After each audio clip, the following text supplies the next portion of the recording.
Atos dos Apóstolos, capítulo 12, é o nosso ponto de partida. Atos é o 5º livro do Novo Testamento. Você tem Mateus, Marcos, Lucas e João. Aí vem Atos. Atos dos Apóstolos, capítulo 12. Atos, capítulo 12. Diz: por aquele mesmo tempo, o rei Herodes estendeu as mãos sobre alguns da igreja para os maltratar, e matou a espada Tiago, irmão de João. E vendo que se agradara aos judeus religiosos, continuou, mandando prender também a Pedro, e era um dia dos asmos. E havendo-o prendido, o encerrou na prisão, entregando-o a 4 quaternos de soldados, 4 grupos de 4, para que o guardasse, querendo apresentá-lo ao povo depois da Páscoa. Pedro, pois, era guardado na prisão, mas a igreja fazia contínua oração por ele a Deus. E eu tenho explicado o seguinte: às vezes a igreja não vigia, nós não vigiamos, e o diabo acaba tocando em alguma parte da nossa vida, na saúde, às vezes na vida financeira, e às vezes é alguém da família, alguém dos nossos. O diabo acaba tocando, a igreja não vigiou, e o diabo, através de Herodes, tocou na vida do Tiago, tirou a vida do Tiago.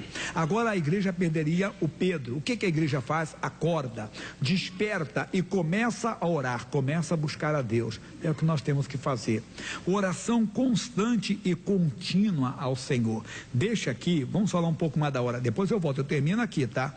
Atos capítulo 3, a importância da oração. Aqui esse relato bíblico tem muitas lições, mas é só o versículo 1 que vamos ver, só para fundamentar aqui um entendimento. Atos capítulo 3 diz: Pedro e João subiam juntos ao templo à hora da oração, a nona. Eles tinham uma hora de oração. Eu sempre pergunto, para você, você responde para você, você tem uma hora de oração?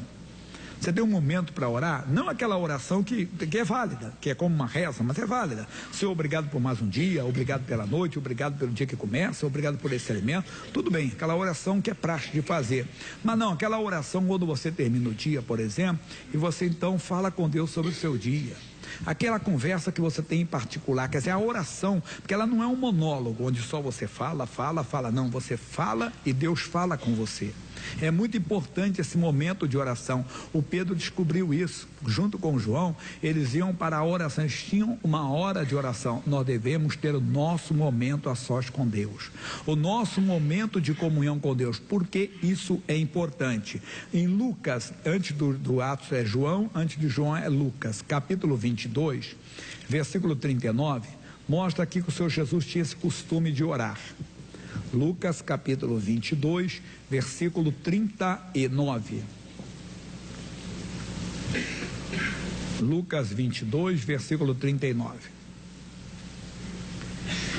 E saindo, foi como costumava para o Monte das Oliveiras. Fazer o quê? O que ele costumava fazer no Monte das Oliveiras? Orar.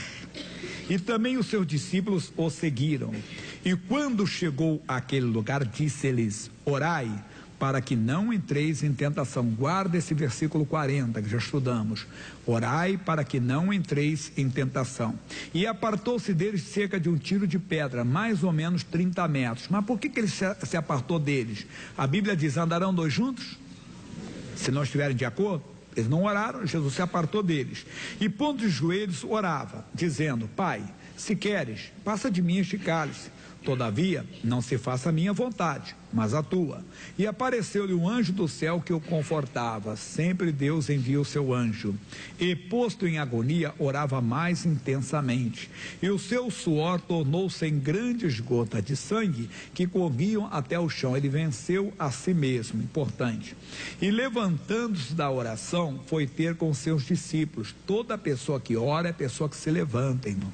Nunca tenha dó, peninha de uma pessoa que ora. Ela pode estar enfrentando um momento difícil, pois a Bíblia diz: no mundo tereis aflições.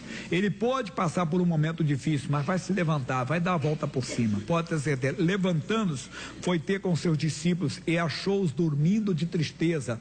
Não estavam dormindo de cansaço, o sono reparador, não, era de tristeza. Por quê? Porque eles ouviram Jesus na oração. Jesus falava da sua morte. Para eles, Jesus era um libertador tipo Moisés. No passado, a escravidão era egípcia. E Deus levantou Moisés com sinais e prodígios. Agora, a escravidão era romana. Jesus também aparece com sinais e prodígios diferentes dos milagres de Moisés. Milagre de cura, de ressurreição, de milagre, de coisas especiais. Jesus apareceu fazendo maravilhas. E quando Jesus falou então da morte, eles não entenderam, esperavam dele aquele libertador. Então eles dormiram de tristeza. O que é isso? Eles entraram em depressão, se deprimiram, se abateram com aquela notícia. E disse-lhes: por que estáis dormindo? Levantai-vos e orai para que não entreis em tentação. Eu gosto de fazer essa comparação sempre entre o versículo 46 e o 40, porque no 40 diz: orai para que não entreis em tentação. No 46 diz: levantai-vos e orai para que não entreis em tentação. Quando nós falamos de tentação, não é apenas álcool, droga, você é tentado a beber, tentado a fumar, tentado a se prostituir. Não, é toda a tentativa do diabo. Pode ser essas, como tentativa do diabo de entrar na sua saúde, o diabo querer entrar na sua família, quer dizer, quer entrar em algum setor da sua vida. Quando vem a tentação, o bom é que você esteja o quê? De pé. Mas eles não estavam de pé. Levantai-vos. O bom é que você ore antes da tentação chegar, que você ore antes de chegar à luta, antes de chegar à adversidade. E quando chegar à luta, você não vai se abater, você não vai se deprimir, você não vai entrar em desespero, você não vai entrar em pânico. Não, você vai estar ligado com Deus. Aprenda a orar, aprenda a ter a sua comunhão com Deus, a sua vida com Deus. Repito, e quando aparecer a tentação, você estará de pé. Você não estará dormindo de tristeza, porque a pessoa então é surpreendida, se abate para depois orar. Não, tem que se levantar. O bom então é que você mantenha a oração com Deus, comunhão com Deus, através da oração, da leitura bíblica, e quando aparecer uma adversidade, quando aparecer a tentação, você estará de pé para enfrentá-la em nome do Senhor. É aquela pessoa que vê a doença, não, você está amaldiçoada, não vai me derrubar em nome de Jesus. Olha o que o Senhor Jesus fala em Lucas mesmo, capítulo 18. Só o versículo 1, é aquela parábola do juiz iníquo, que é uma grande mensagem, mas só quero o primeiro versículo para fundamentar. E diz: e contou-lhes também uma parábola sobre o dever de orar sempre, e nunca desfalecer, nunca desanimar, nunca se abater. Estar em oração sempre, não é você ficar o dia todo, não, que nem doido, não. É ter o seu momento, que eu falei, não importa se é 10 minutos, pastor, já, mas só 10 minutos, amado, minha irmã, meu irmão, são poucas pessoas no mundo que oram todos os dias 10 minutos. Que é isso? Verdade. A pessoa tem dia que ela ora 2, 3 horas, passa um mês sem orar. Fica assim na comida, fica 3 dias sem comer. Quando você começa, você come igual um doido, você não fica... Assim a oração de muita gente, está orando, ele mistura a oração toda.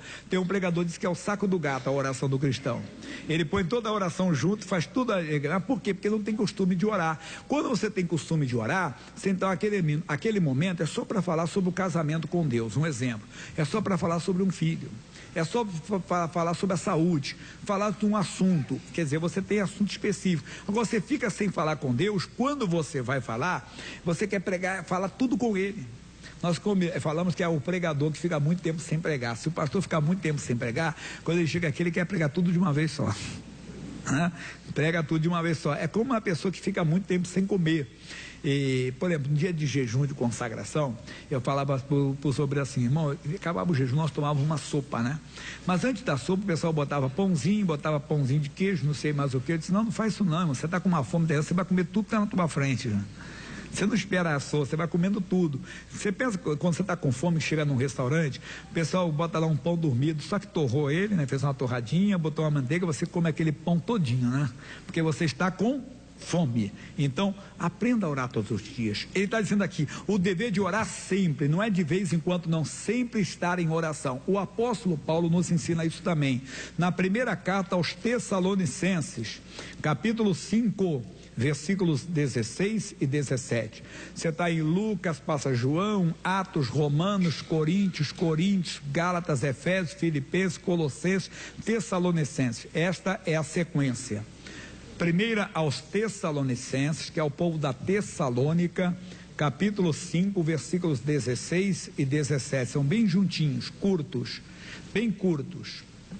Regozijai-vos sempre se alegrando, meu irmão. Mas como? Orai sem cessar.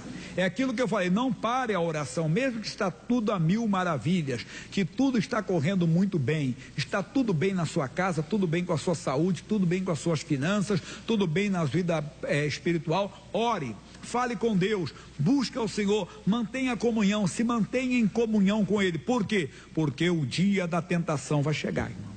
O dia da luta vai chegar, e quando chegar, você está de pé, você não está desligado, você não está desprevenido, você está preparado para enfrentar aquela situação, para enfrentar aquela adversidade. Nós temos um caso na Bíblia, uma coisa muito importante que o Davi fala, lá no Salmo de número 3, no versículo 4.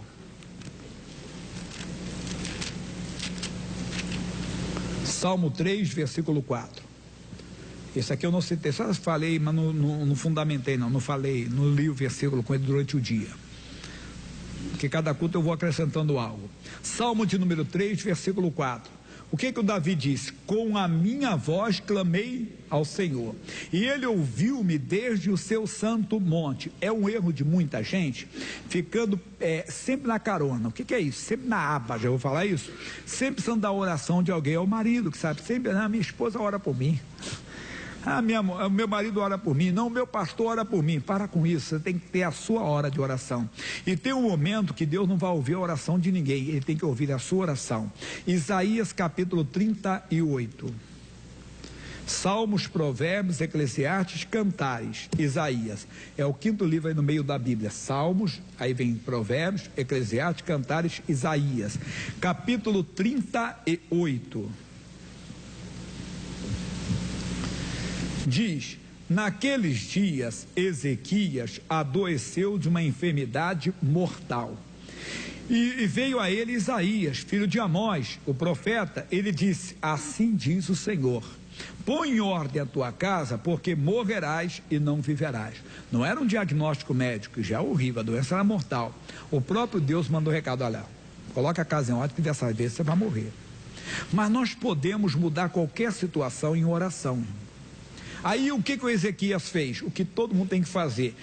Então Ezequias virou o rosto para a parede e orou ao Senhor. Disse: Senhor, lembra-te, peço-te, de que andei diante de ti em verdade e com o coração perfeito, e fiz o que era reto aos teus olhos. Tentou se justificar. Deus, isso não pode estar acontecendo comigo, eu sou uma pessoa fiel. Deus, o meu coração é reto, eu fiz tudo com interesse de coração. Aí ele parou e chorou. Porque lembra que eu falei lá atrás que a oração não é um monólogo, a oração é um diálogo? Deus mostrou para ele que a casa dele não estava em ordem. O que ele fez? Chorou muitíssimo, que se arrependeu, se quebrantou, e chorou Ezequias muitíssimo. Veio a resposta. Então, a Bíblia diz: veio a palavra do Senhor a Isaías dizendo: vai e diz a Ezequias, assim diz o Senhor, o Deus de Davi teu pai, ouvi a tua oração e vi as tuas lágrimas, e eis que acrescentarei aos teus dias 15 anos. Ele está dizendo: eu ouvi a tua oração. Ele não queria ouvir a oração do profeta. Tem hora que é a sua oração, meu irmão. E se você não ora? E se ele não ora? Se ele dependesse do profeta, ele estaria o quê? Morto. Mas não dependeu, ele tinha que orar. Você tem que aprender a orar, não ficar dependente de ninguém, entrar em comunhão com Deus, mudar qualquer situação. E a Bíblia diz que Deus ouve a oração do seu povo. Vamos para a primeira carta de Pedro, capítulo 3, versículo 12. Lá na frente, o Pedro fica fácil você pegar de trás para frente. Como é assim? Você está lá no Apocalipse, volta Judas, 3 vezes João, 2 vezes o Pedro. Antes do Pedro é o Tiago. Então, 1 de Pedro, capítulo 3, versículo 12.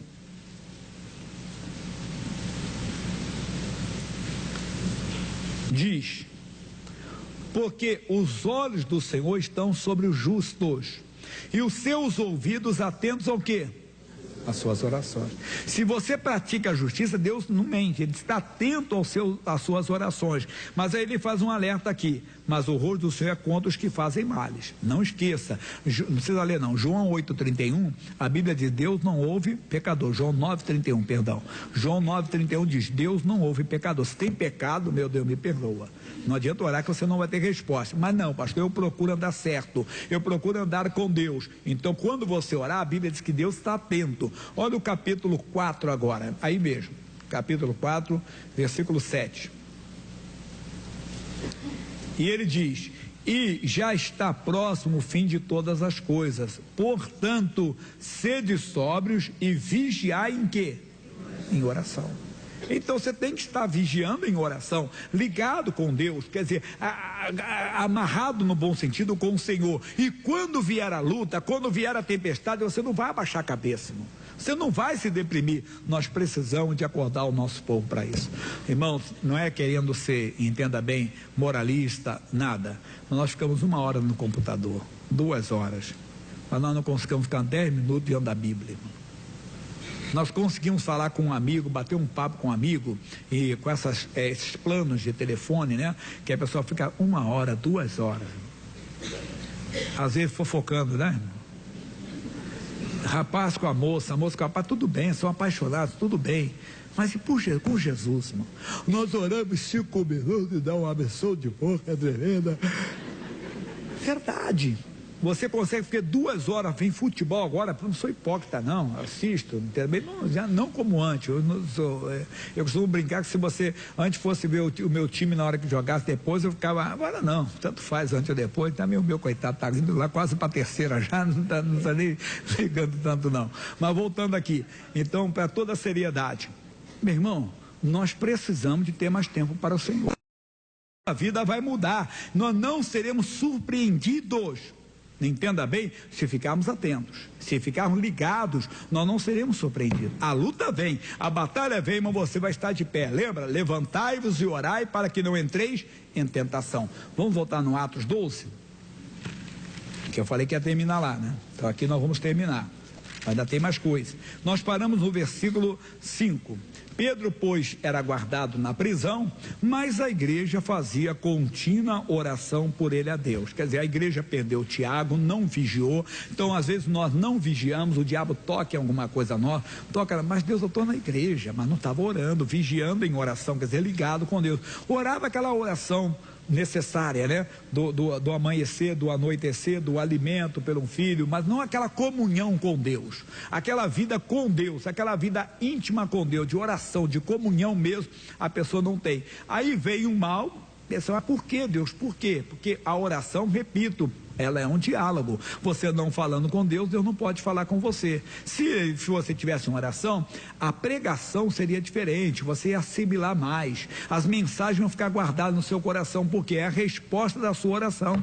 Deus, eu quero ser uma bênção. Deus, eu quero aprender da maneira certa. Deus, eu quero orar da maneira que convém. Então a igreja perdeu o Tiago, agora perderia o Pedro. Acordou, contínua, constante oração. E quando Herodes estava para o fazer comparecer, nessa mesma noite estava Pedro dormindo entre 2 soldados, em prisão de segurança máxima.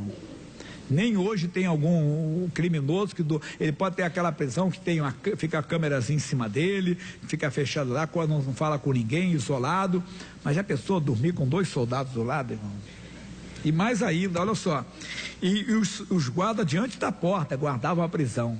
Segurança máxima naquela época. E eis que sobreveio o anjo do Senhor, e resplandeceu uma luz na prisão, e tocando a Pedro no lado, despertou, dizendo: levanta-te depressa. E caíram das mãos as cadeias. E disse-lhe o anjo: cinge-te e ata as tuas sandálias. E ele o fez assim. Disse-lhe mais: lança as costas a tua capa e segue-me. E não sabia que era real o que estava sendo feito pelo anjo, mas cuidava que via alguma visão. E quando passaram a primeira e a segunda guarda, chegaram à porta de ferro que dá para a cidade. Imagina, quando eles estão saindo, viram a primeira guarda, viram a segunda guarda. Na linguagem do pessoal lá fora, sujou. Os guardas de Herodes, vamos disfarçar e vamos voltar. Não, operando Deus, ninguém impedirá. Deus não deixa, entenda bem, o inimigo te enxergar. O profeta Eliseu tem uma passagem bonita, que ele estava cercado pelo exército inimigo, o auxiliar dele tremendo: ah, meu Senhor, o que faremos? Calma, rapaz, mas são os que estão conosco. O profeta: não tem ninguém aqui. Senhor, abre os olhos dele. E abriu os olhos do moço, e viu que o monte estava cheio de cavalos e carros de fogo. Eram os anjos de Deus que ali estavam. Os anjos de Deus também estão conosco.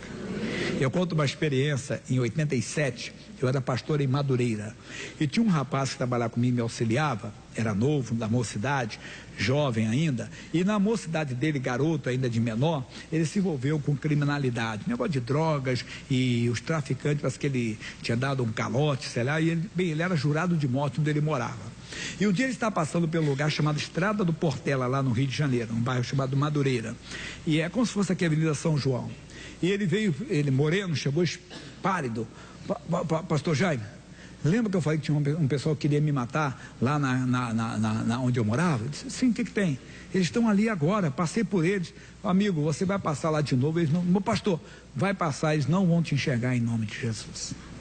Irmão, o rapaz foi lá, voltou, mas: pastor Jaime, o que é isso? Eu passei, eu olhei para os caras, fiquei olhando, dei uma encarada, é como se eles não estivessem me vendo.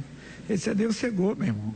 Deus faz isso. Veio a primeira guarda, veio a segunda guarda de Herodes, e o Pedro passou. A mesma coisa. Se você andar na oração, o inimigo não vai te enxergar, não. Pode ter certeza. Deus faz isso. Deus faz até mais do que pedimos ou pensamos. E disse: quase se lhe abriu por si mesmo, e tendo percorrido uma rua, logo o anjo se apartou dele. E Pedro, tornando a si, disse: agora sei verdadeiramente que o Senhor enviou o seu anjo e me livrou da mão de Herodes e de tudo quanto o povo dos judeus religiosos esperava. E considerando ele nisso, foi à casa de Maria, mãe de João, que tinha por sobrenome Marcos, onde muitos estavam reunidos e oravam. E batendo Pedro à porta do pátio, uma menina chamada Rode saiu a escutar. E conhecendo a voz de Pedro, de alegria não abriu a porta, mas correndo para dentro, anunciou que Pedro estava à porta. E disseram: estás fora de ti. Mas ela afirmava que assim era. E diziam ao seu anjo: ô pessoal, sabe quem está batendo aí? É o Pedro. Menina, você está doido? Nós estamos orando aqui para ele ser liberto. Ele está preso lá pelo Herodes, tem uma guarda lá tremenda. Ele está dormindo com 2 soldados ligados lá com ele, amarrados, estão algemados lá, está acorrentado com soldado. Tem soldado na porta. Você vem dizer isso para nós? Às vezes isso acontece conosco. A pessoa vem falar: Deus está operando, crê que Deus está se manifestando, ou até fala pela fé: você já está curado em nome de Jesus. Mas a minha doença é uma herança genética, ela é uma doença. Esqueça, operando Deus ninguém impedirá, irmão. Deus faz mais do que pedimos ou pensamos. E então diz, aí diz: mas Pedro persevera em bater, e quando abriram, viram-no e se espantaram. É isso que o mundo tem que acontecer conosco. As pessoas devem se espantar: puxa, eu pensei que aquela pessoa está morrendo, ela está cheia de saúde. Eu pensei que aquela pessoa está acabada, ela está de pé e está vencendo. Eu pensei que essa pessoa nunca mais ia se levantar. Se engana. Toda pessoa que ora é a pessoa que se levanta. Aprenda a orar, meu irmão. Essa é a tônica de hoje, da nossa mensagem. Aprenda a ter comunhão com Deus e não depender da oração de um e de outro, mas mantenha você comunhão com Deus, porque no dia da adversidade você não vai tremer, você não vai abaixar a cabeça, você vai ter uma convicção: o maior está comigo. Amém? Vamos orar agora? Fiquem de pé, por gentileza.